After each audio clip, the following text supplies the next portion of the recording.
Ou est-ce que c'est la vérité? En tout état de cause, ça décrit une situation très difficile pour l'armée ukrainienne. Alors la réalité de la guerre, on va aller la voir tout de suite en rejoignant notre reporter sur place à Kramatorsk. Donc c'est à quelques kilomètres de la zone de front avec Anne Seften. Bonjour. Donc vous êtes promené dans cette ville de Kramatorsk et vous constatez en effet les ravages d'une guerre qui est véritablement donc quotidienne pour ses habitants. Une ville au stigmate véritablement prononcé. Oui, regardez, Mathieu, je me trouve dans un quartier résidentiel où une bombe aérienne avait été lâchée dans la nuit du 4 au 5 mai. Regardez l'ampleur de ce cratère. Tous les habitants nous ont dit que justement cet impact, tout avait volé sur une distance de 70 mètres. Vous voyez vraiment l'impact de cette grande explosion. Et je vais vous montrer aussi les dégâts en face sur l'immeuble résidentiel où là encore, toutes les fenêtres, quasiment toutes les fenêtres ont volé en éclats. Alors cette ville de Kramatorsk, elle n'est détruite qu'à 10% seulement, mais quand il y a des destructions, vous voyez un peu leur importance. C'est vrai qu'on s'est baladé dans cette ville et elle est déserte. Il n'y a plus que 30% des habitants qui y vivent et on se souvient qu'ils avaient tenté d'ailleurs de fuir cette ville. On se souvient très bien du bombardement le 8 avril à la gare de Kramatorsk qui avait fait 60 morts, dont 7 enfants et plus de 100 blessés. Et on nous en parle beaucoup. On a tourné dans un hôpital où on en parle beaucoup de cet épisode. C'est vrai qu'on se trouve à une quinzaine de kilomètres de Sloviansk. Pourquoi je vous parle de Sloviansk? Parce que c'est la partie du front qui est la plus proche de nous. Quand on est à Sloviansk, on est seulement à 10 minutes en voiture. La frange nord de Sloviansk, c'est à 10 minutes en voiture du front. C'est pas là où ça bombarde le plus. Ça n'a pas bombardé à Kramatorsk, par exemple, depuis une quinzaine de jours. Là où ça bombarde le plus, c'est davantage vers la frange est, c'est-à-dire en fait Bakhmout, Soledar quand on remonte, Lysychansk, vous l'avez cité Jean-Mathieu, et puis cette ville de Severodonetsk où on a encore appris hier que la situation humanitaire était jugée catastrophique. Merci beaucoup Anne Seften, vous étiez en direct donc de Kramatorsk avec Claire Cambier. Alors on parle de Kramatorsk et maintenant on évoque également plus profond dans le Donbass, et bien peut-être une nouvelle Azovstal. Vous savez, on vous avait fait vivre le siège de la résistance de civils et des militaires réfugiés dans cet immense complexe sidérurgique dans le sud du Donbass à Mariupol, ville qui a fini par tomber aux mains de l'armée russe. Il pourrait se passer à peu près la même chose à Severodonetsk, puisque 500 civils seraient actuellement réfugiés dans une usine chimique sous le feu des armes russes. Bonjour Lucie de Villers. Alors on va voir avec vous ce qu'il en est exactement. Et d'abord, c'est quoi cette usine ? Eh bien, l'usine Azot, c'est un complexe géant, une suite de bâtiments industriels étendus sur 6 km², soit un tiers de la superficie totale de la ville de Severodonetsk. L'usine Azot, c'est tout simplement le leader de l'industrie chimique en Ukraine, spécialisée dans la production d'engrais azotés.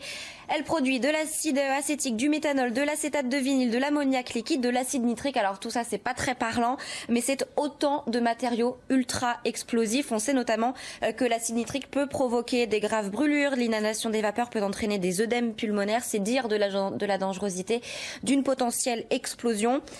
On sait aussi qu'à l'intérieur, vous le disiez Jean-Mathieu, il y a entre 500 et 800 civils réfugiés à l'intérieur et ils pourraient bien subir le sort de ce qu'ont vécu les civils et soldats qui étaient retranchés il y a quelques semaines dans Azovstal.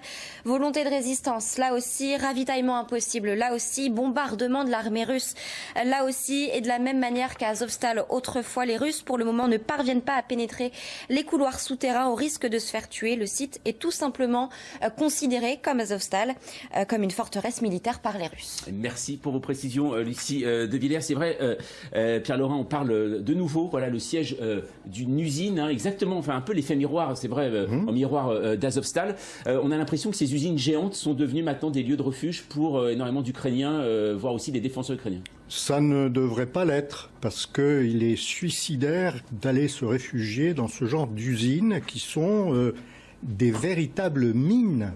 À détonation lente d'une certaine manière. Ils peuvent se produire n'importe quoi. Mais pour les défenseurs, pour les soldats, c'est très utile parce que ces usines ont été construites à l'époque soviétique avec des refuges souterrain de manière à résister à des attaques aériennes et voire nucléaires. Donc pour les défenseurs, c'est très bien. En revanche, effectivement, pour les civils n'ont pas lieu d'être dans ces endroits-là qui sont hyper dangereux pour eux. Oui, on a vu notamment des reportages qui montraient sur l'usine Azovstal, c'est très profond en effet, oui, c'est pour ça qu'il faut résister en effet au bombardement. François Bernard Huyghe, sur cette situation aussi, sur cette usine qui semble de nouveau un symbole en effet de résistance. Alors c'est ce qu'on a dit beaucoup à propos d'Azovstal, mais si j'ai bien compris, d'après les schémas, Azovstal, il y avait des systèmes très compliqués de souterrains, de moyens de défense. Et on a pensé pendant longtemps que Azovstal allait devenir une sorte de symbole mondial où les caméras du monde entier verraient les gens en train de faire des atrocités. Bon, finalement, principe de la forteresse, les assiégés ont fini par sortir, par se rendre, il y aura des échanges, etc. Et du point de vue de l'armée russe, je pense que la prise de Mariupol, sans avoir à terminer cette forteresse dans un bain de sang, était une bonne chose.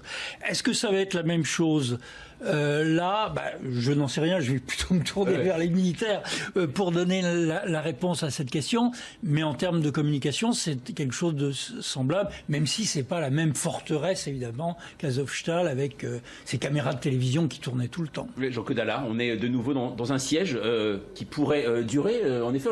Là, quand on lit les communiqués, on dit que ces civils ne peuvent pas être évacués, car la Russie n'arrête pas de bombarder, en fait, Séverodonetsk. Oui, ça se présente exactement lorsqu'on fait l'analyse du terrain et des forces en présence, effectivement comme Mariupol. Et donc ça va se terminer comme Mariupol, c'est-à-dire qu'à Mariupol, les résistants étaient acculés à la mer et il y avait un tampon d'environ 80 km tenu par les troupes russes au nord, Militopol, etc. Ce que veut dire grosso modo, c'est que les troupes ukrainiennes qui sont restées dans Mariupol, la réalité que je donne en tant qu'analyste tactique, ont été sacrifiées. Ouais. Il aurait mieux valu de les évacuer pour pouvoir manœuvrer. Mais l'Ukraine ne peut pas manœuvrer, elle est en position défensive, comme j'ai expliqué précédemment. Et elle ne peut pas concéder vis-à-vis de sa population 1 mètre de terrain sans l'avoir défendu avec acharnement, c'est ce que demandait Zelensky. Et là, c'est pareil. Les 3 ponts qui permettaient aux civils, mais surtout à la garnison, de se replier sur les Istang ont été bombardés par les Russes, ce qui est, j'allais dire, un réflexe élémentaire dans ce cas-là. Les combattants, je pense qu'ils sont à peu près 1500 ou 2000, je crois. Bon, enfin, peu importe les chiffres, il y en a quelques milliers, sont pris au piège dans cette nasse. Est-ce que les Russes vont continuer à attaquer ou simplement ils vont se consacrer à autre chose? Kramatorsk, qu'on l'a dit, parce que ça c'est important.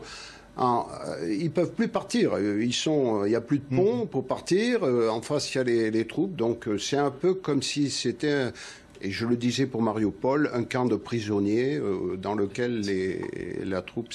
Mais l'Ukraine ne peut pas faire autrement que de tenter de défendre tout mètre carré de terrain, quoi. Lilia Bolekchuk, excuse, aujourd'hui.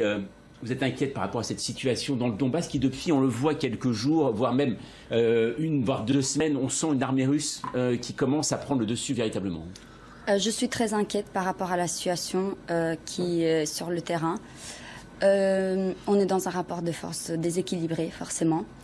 Et pour qu'on puisse continuer à se battre, nous avons besoin de l'aide militaire, financière, humanitaire, morale des Européens. Ouais. Alors vous parliez de cette aide militaire justement. Alors cette semaine la France a annoncé la livraison de 6 nouveaux canons César. Ça fera 18 en tout que la France a livré à l'Ukraine. Les États-Unis livrent également beaucoup d'armes, comme la Grande-Bretagne, tout comme d'autres nations. Mais on vient de l'entendre, cela ne semble absolument pas suffisant. Un exemple dans le Donbass, dont on parle depuis tout à l'heure, les forces russes enverraient chaque jour 50 000 obus. Les Ukrainiens, eux, ça serait entre 5 et 6 000. Vous voyez, un rapport de force presque disproportionné. Alors les pays alliés à Kiev pourront-ils fournir indéfiniment? En attendant, l'armée ukrainienne s'en remet. Voilà, donc un reportage de Michel Scott assez impressionnant, Jean-Claude Allard, mais quand on voit ça, on voit une guerre, alors en partie avec certaines technologies, puisqu'on a souvent parlé aussi des vieux chars de l'époque soviétique qui étaient là. Là, on voit d'un coup des drones, même des ordinateurs pouvant couper les relations entre celui qui dirige le drone et le drone. Est-ce que ça suffit, des drones? Oui. Écoutez, le drone est un moyen d'amélioration de la recherche des cibles et du suivi des cibles, d'abord. Et donc, le combattant l'a parfaitement dit. Avant, on regardait avec des jumelles, on essayait de voir où étaient les chars, on prenait des photos aériennes, et puis maintenant, on envoie un petit drone, il regarde. Alors, est-ce que ça suffit? Parce qu'on l'a entendu tout à l'heure, on le voit, beaucoup d'Ukrainiens disent il nous faut encore plus d'armes, plus d'armes, plus d'armes. Non, ça c'est le drone, c'est, vous savez, où est la cible. D'accord. Comme si vous étiez au stand de tir, donc la cible c'est là. Bien sûr. Et après, il faut avoir le fusil, les munitions, etc. Et à cette distance que l'on voit, et la plupart du temps, le drone, il va chercher une cible qui est un petit peu dans la profondeur. 5-6 kilomètres, quelque chose comme ça. Et donc là, à peu près le seul moyen de frapper, si vous n'avez pas un avion pour venir survoler, c'est l'artillerie. L'artillerie, le mode de fonctionnement de l'artillerie, c'est pas le coup au but. Pour détruire 2 chars, il faut une batterie, il faut une trentaine d'obus qui vont couvrir et éclater dans une superficie ressemblant à un terrain de football, par exemple. Donc, d'où les raisons pour lesquelles l'artillerie détruit beaucoup. Oui. Et si vous avez un peu de chance, un des chars va prendre les obus. Donc, vous voyez qu'il faut énormément de munitions, ils en ont pas. Je parlais de la profondeur stratégique russe et je pense à plusieurs lignes d'action dans la profondeur, notamment l'approvisionnement en munitions. Les Russes l'ont ça.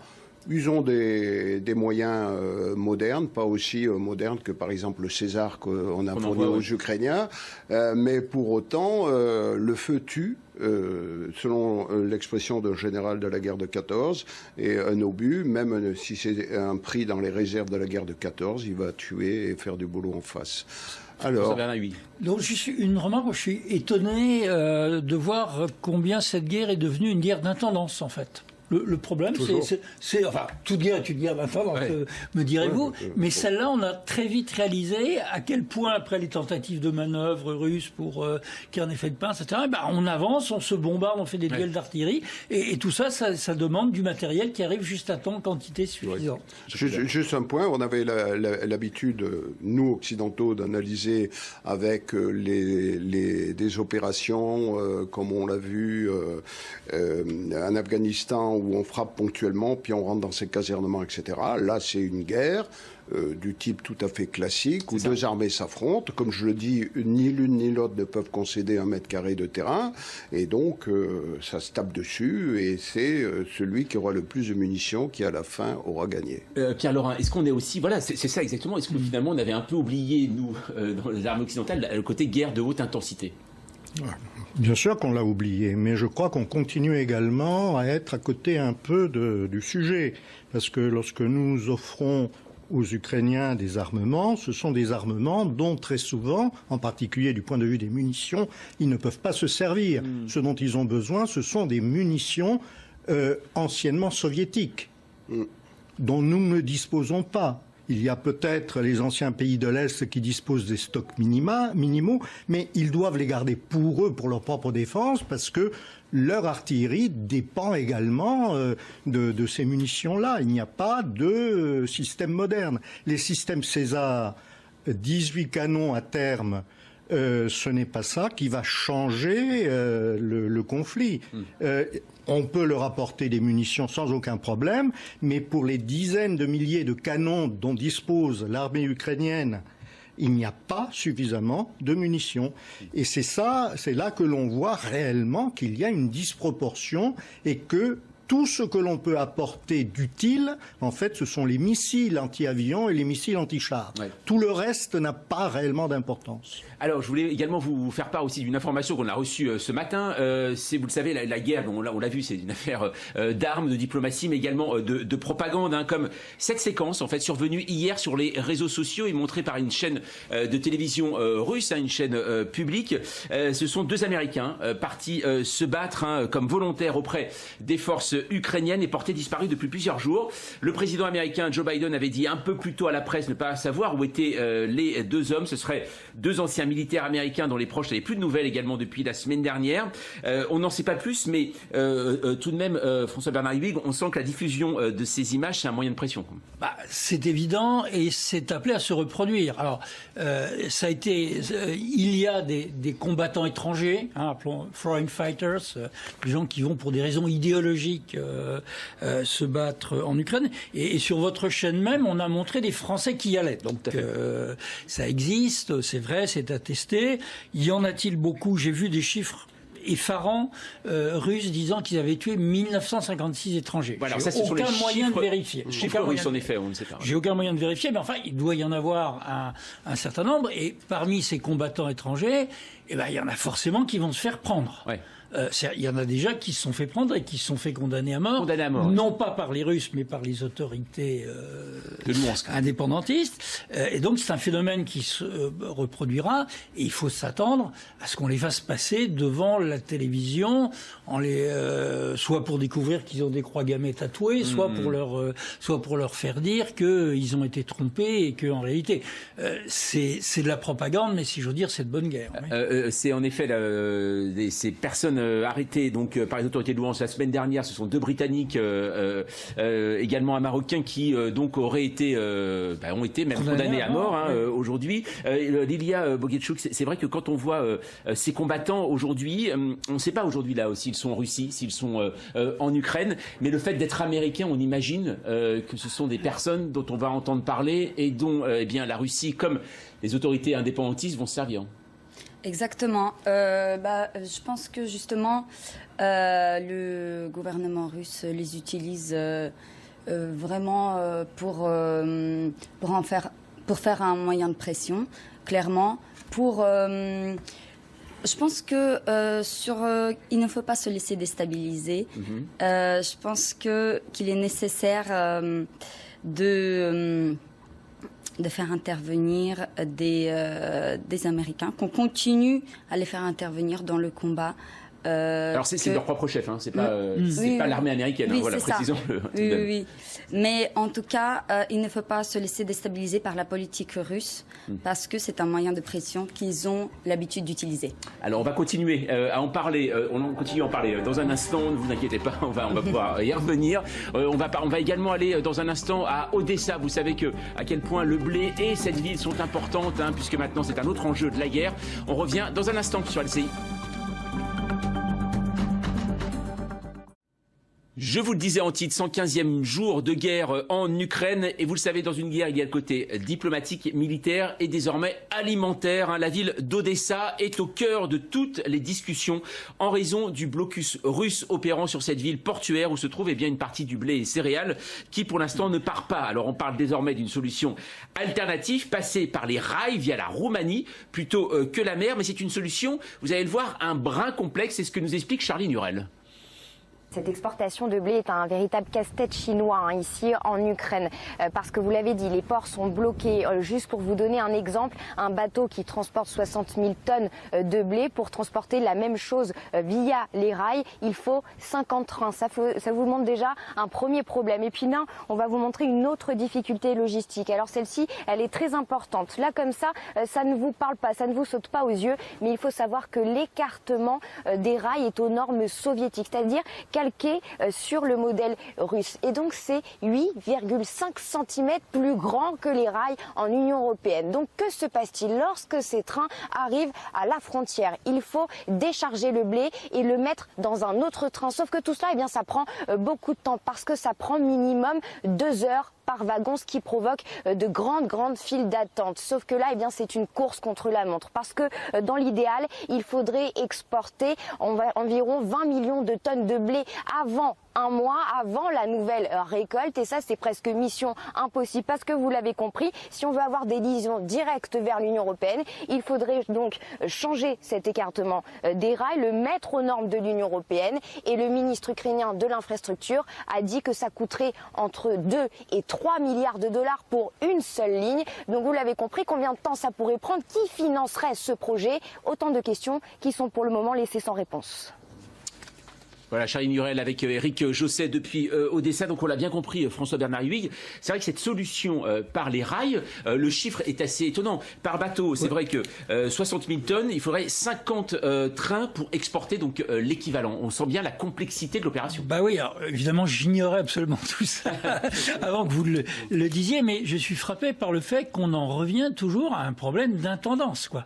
Le problème idiot de ces rails qui sont à tant de centimètres et pas tant d'autres qui qui risque d'avoir des conséquences sur une famine mondiale. C'est ça. Alors, par ailleurs, en regardant bêtement la carte, quelle est l'autre solution? Si ça part pas par terre, ça va partir par mer, mais nous savons que les Russes ont pris tous les accès à la mer d'Azov et que pour la mer Noire, tous les environs d'Odessa sont truffés de mines qui seront probablement compliquées à enlever, même si techniquement on sait le faire, parce que ça supposerait des questions de contrôle. Qu'est-ce qu'il y a dans ces bateaux? Est-ce qu'on n'y passe pas des armes? Qui va contrôler? Pour quelle partie, etc.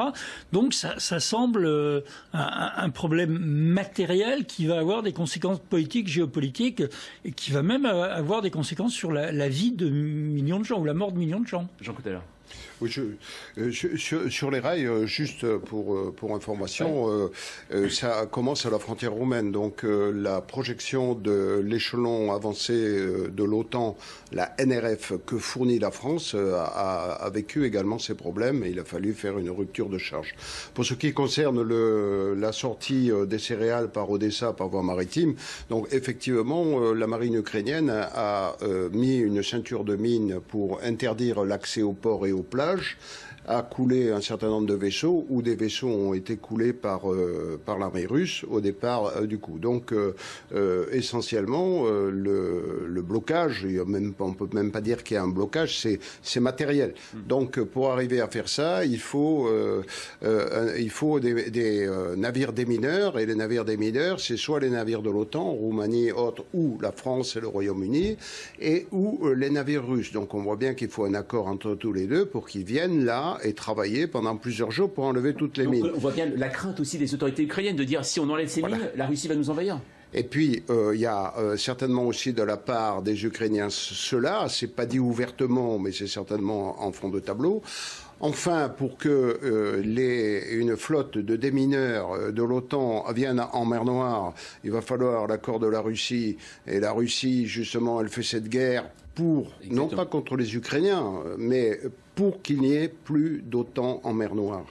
Et puis, il faut l'accord des Turcs pour laisser passer les bateaux de guerre, puisque, conformément à la Convention de Montreux, les Turcs, depuis le début, ont bloqué les détroits et aucun navire de guerre ne peut y passer. Donc, vous voyez, c'est un imbroglio mini. Et chose encore plus complexe, si on veut rajouter, pour bien rajouter une couche, c'est que la Russie fait partie de l'OTAN, la Turquie fait partie de l'OTAN. Oui. Voilà. Donc, voilà. Donc, et juste un dernier point.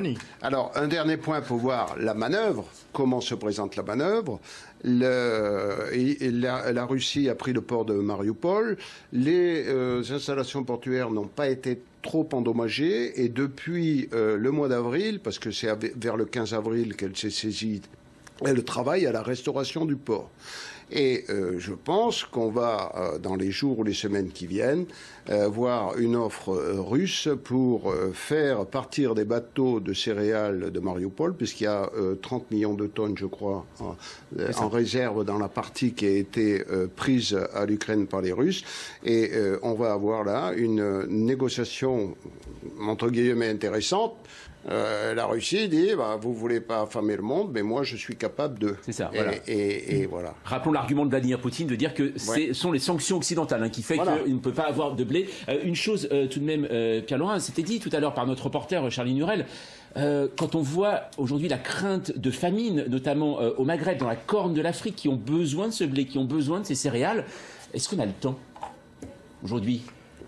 Écoutez, je crois que le problème, ce n'est pas tellement une question de temps, c'est une question de moyens. Vous savez, actuellement, on parle beaucoup de possibilités de famine, mais les approvisionnements en céréales d'Ukraine et de Russie représentent moins de 10% de l'ensemble des approvisionnements mondiaux. C'est-à-dire qu'en fait, il s'agit plutôt d'une gestion de flux plutôt que réellement d'une possibilité de famine à terme. Je ne dis pas qu'elle ne peut pas intervenir si la situation se prolonge, mais effectivement, actuellement, nous voyons qu'il y a des solutions qui sont à l'étude et qui risquent d'aboutir dans la mesure où, effectivement, personne n'a vraiment intérêt à se trouver ou se faire accuser d'une famine mondiale. Mais ça, François Bernahue, vous vouliez rajouter ? Non, simplement, effectivement, on voit qu'on rentre chaque fois dans un stade de négociation. Il va falloir négocier, si on fait passer par la mer d'Azov, par la mer Noire, par les tanks, et on rentre dans la réalité géopolitique. Alors c'est l'image de la semaine, hein, les dirigeants des 3 pays fondateurs de l'Union européenne à Kiev. Alors oui, il se passe des choses dans un train de nuit, en fait, hein, puisqu'on peut y croiser un chancelier allemand, un président du Conseil italien et même un président de la République française en vadrouille direction Kiev. Confirmation donc du soutien européen à l'Ukraine. Mais qu'est-ce que ça va changer? Eh bien, on regarde ce sujet de Kevin Eliès. C'est une victoire symbolique pour Kiev. Aujourd'hui, l'Ukraine se rapproche un peu plus d'une adhésion à l'Union européenne. Nous sommes maintenant à un pas du début d'une intégration à part entière dans l'Union européenne. Nous avons une conclusion positive de la Commission européenne sur la candidature de l'Ukraine. C'est un acquis historique pour tous ceux qui travaillent pour notre État. La Commission européenne a recommandé d'accorder à l'Ukraine le statut de candidat à l'Union, un feu vert historique. Mais le processus va être long. D'abord, le statut de candidat devra être voté à l'unanimité des 27 pays de l'Europe la semaine prochaine. La France, l'Allemagne, l'Italie et la Roumanie s'y sont déjà dit favorables. En cas d'accord, l'Ukraine devra ensuite entamer une série de réformes pour une éventuelle adhésion. De son côté, la Russie assure n'y voir aucun inconvénient. L'Union européenne n'est pas une alliance militaire, à la différence de l'OTAN. C'est pourquoi nous avons toujours dit, j'ai toujours dit, et notre position ici est cohérente et claire, nous n'avons rien contre.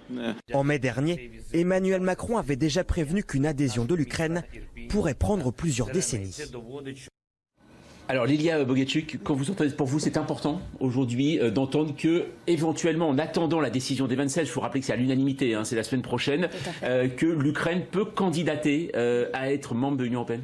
C'est fondamental pour l'Ukraine, l'adhésion à l'Union européenne. Il faut savoir que la perspective de vivre dans un pays européen est le signe d'un combat acharné que sont en train de mener les Ukrainiens aujourd'hui.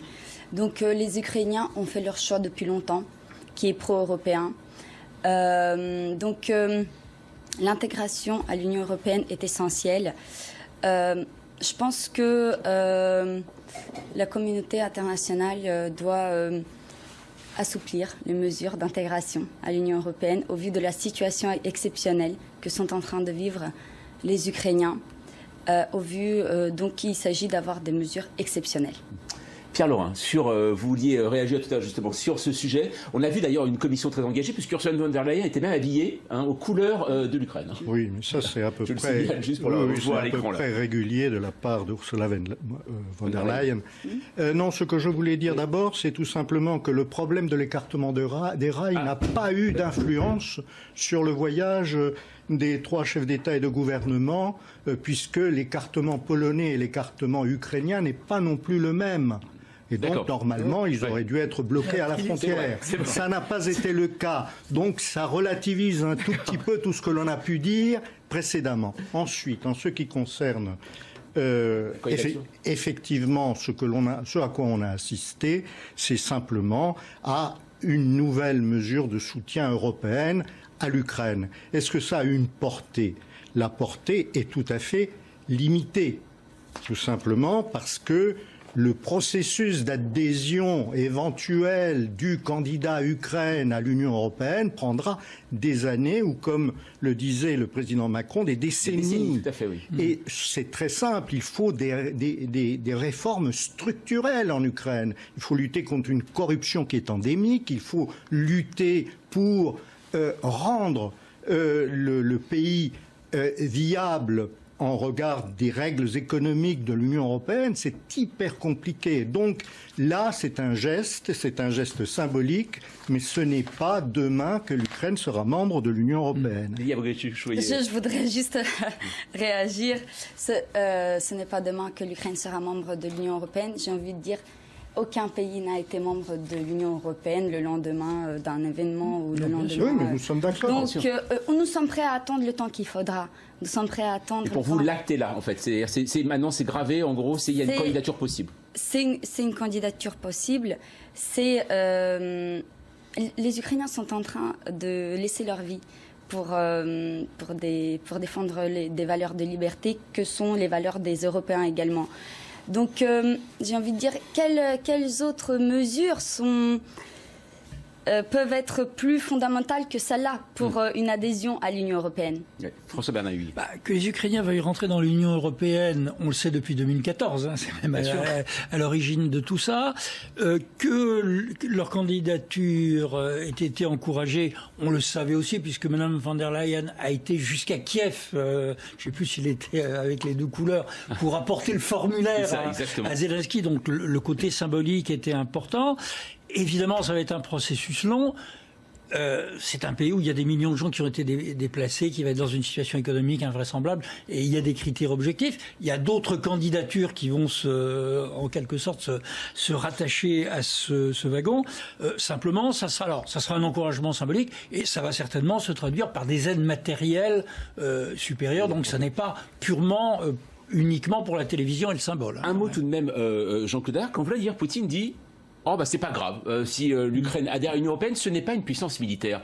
Ce n'est pas forcément vrai, puisque dans le traité de Lisbonne, il y a un article qui prévoit qu'on peut aujourd'hui. Il y a l'article 42 qui prévoit que les États doivent céder, mais on voit bien que tous les pays de l'Union européenne comptent sur l'OTAN. Mais merci d'ouvrir parce que je voulais entamer la réflexion à partir de la remarque de Poutine. Il dit c'est pas grave.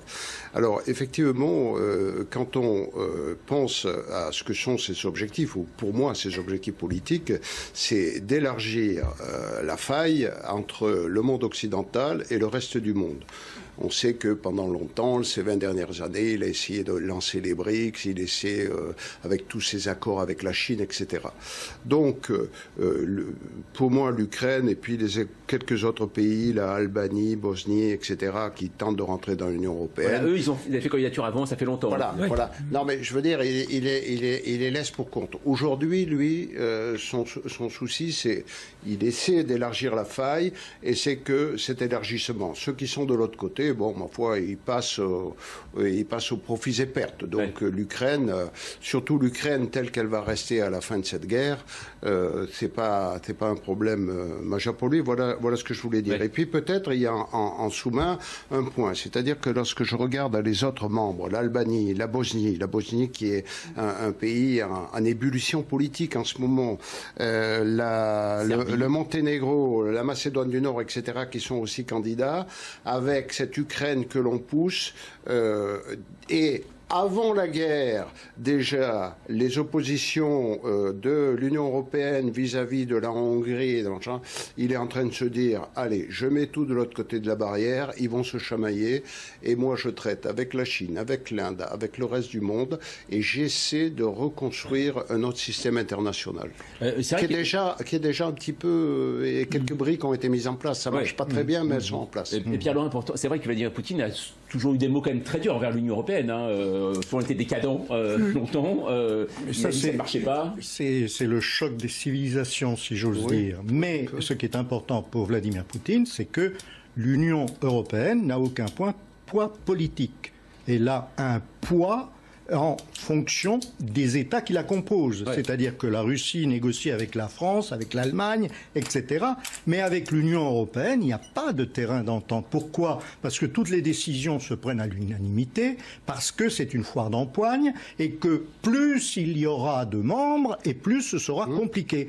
Donc pour lui, que l'Union européenne avale l'Ukraine, ça n'a strictement aucune importance. Au contraire, tant mieux, parce que ce sera encore des chamailleries supplémentaires. Oui, c'est ça. Alors, on va voir aussi qu'il y a eu donc, le président français, le président du Conseil italien, le chancelier allemand, et puis 24 heures après, qui est arrivé, c'est lui, à Kiev, dans les rues de Kiev, on l'a vu revenir, Boris Johnson, le Premier ministre britannique, deuxième visite, c'est le chef d'État qui est venu le plus, le chef de gouvernement, qui est venu le plus de fois, à Kiev, la dernière fois, c'était le 9 avril. On va écouter Volodymyr Zelensky, qui considère désormais maintenant, le Premier ministre britannique comme un des alliés les plus sûrs qui soit.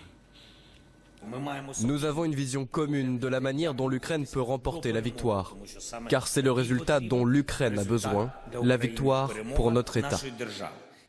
Alors, François Bernahui, il y a l'Europe, Mais il y a un pays qui s'appelle le Royaume-Uni qui fait plus partie de l'Europe. Il y a un règlement de compte interne entre l'Europe et la Grande-Bretagne qui se greffe sur le problème ukrainien. Oui, alors certainement, mais c'est marginal. Mais je pense que pour Boris Johnson, ce n'est pas par hasard. Enfin, nos amis britanniques sont très proches de leurs amis américains et sont une des pointes de l'OTAN. On voit très bien que Zelensky l'accueille très bien. Boris Johnson n'a pas fait les remarques qu'a fait un certain chef d'État dans certains pays où il y a des élections sur des gens qui ne fallait pas humilier. Et par ailleurs, on voit bien que là, Boris Johnson veut en retirer des bénéfices politiques. Par exemple, le fait qu'il va offrir de la formation aux armées ukrainiennes, aux soldats ukrainiens qui vont aller se former en anglais avec le matériel de l'OTAN, pour certains probablement sur le territoire du Royaume-Uni. Ça aussi, c'est un investissement politique à long terme. Juste avant, Lydia Boguichu, que les chefs d'État comme ça défilent à Kiev. Alors on a bien compris, il y a une peur terrible, on l'a bien senti chez les officiels ukrainiens d'être oubliés. Hein, c'est ça. Ça veut dire que là, aujourd'hui, quand même, le monde, là, cette semaine, c'est l'Europe entière et même ceux qui ne font plus partie de l'Union européenne qui ont défilé à Kiev pour apporter le soutien tout de même. Je vous avoue que à un moment donné, je voyais les médias français parler de moins en moins de ce qui se passait en Ukraine, les États, effectivement, des dirigeants. On a peur d'être oubliés. Effectivement, on a peur d'être oubliés, d'être abandonnés. Là, c'est un signe de soutien. C'est un signe de soutien envers l'Ukraine qui est fondamental pour les Ukrainiens. Je ne vois pas pourquoi Boris Johnson, il serait en concurrence avec l'Union européenne. Je pense qu'il est en train de donner l'exemple. Je pense qu'il ne faut pas émettre de réserve dans le soutien qu'il faut apporter aux Ukrainiens. Et il ne faut pas parler d'humiliation envers des criminels de guerre. Vraiment, c'est un exemple dans le soutien à l'Ukraine. Jean Caudard. Oui, je voudrais dire très en amont qu'en 1994, la Russie, les États-Unis et le Royaume-Uni sont signataires des accords de Budapest qui avaient pour objectif de traiter le sort des armes nucléaires, et des armes nucléaires que détenait l'Ukraine par héritage de l'Union soviétique, et en contrepartie d'assurer sa sécurité. Donc, il était quand même engagé par ça. Et depuis, le Royaume-Uni est présent en Ukraine depuis 1996 et les accords de l'OTAN, puisqu'ils entraînaient au sein de l'OTAN l'armée ukrainienne. Mais il y avait aussi une opération, je vous donne même son nom, c'est l'opération Orbital, qui depuis 2015 entraîne l'armée ukrainienne, et le ministère de la Défense britannique se félicite d'avoir formé 30 000 soldats ukrainiens. Et ensuite, deux grandes affaires, c'est des exercices, et notamment un exercice Joint Endeavour de 2020, dans lequel 250 parachutistes britanniques partis de Grande-Bretagne ont sauté sur l'Ukraine pendant que des B-52 américains ont simulé un bombardement de la mer d'Azov. Les B-52 sont des porteurs de l'arme nucléaire. On voit en effet une présence très forte. Il y a une présence très forte, et ils continuent à fidélité à leurs alliances. On le voit en effet avec la visite de Boris Johnson. Merci à vous en tout cas pour toutes vos explications sur l'Ukraine. Dans un instant, on va quitter l'Ukraine.